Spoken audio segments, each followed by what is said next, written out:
আন্তর্জাতিক মাতৃভাষা দিবসে ভাষা শহীদদের প্রতি শ্রদ্ধা জানিয়ে রাজশাহীতে নিযুক্ত ভারতীয় সহকারী হাইকমিশনার মনোজ কুমার বলেছেন, ভারত বাংলাদেশের যে সম্পর্ক তা কৃত্রিম নয়, এই সম্পর্ক অকৃত্রিম। শনিবার সকালে তিনি রাজশাহীর কেন্দ্রীয় শহীদ মিনারে পুষ্পস্তবক অর্পণ করে ভাষা শহীদদের প্রতি শ্রদ্ধা জানিয়ে কিছুক্ষণ নীরবতা পালন করেন।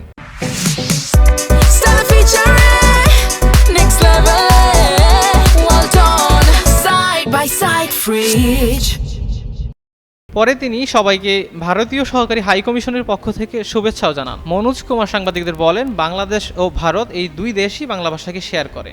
শুধু শেয়ারই করে না, বাংলা ভাষা, বাংলা সংস্কৃতি ভারত বাংলাদেশ দুই দেশের মানুষই পালন করে, লালন করে ও ধারণ করে বলেও জানান তিনি।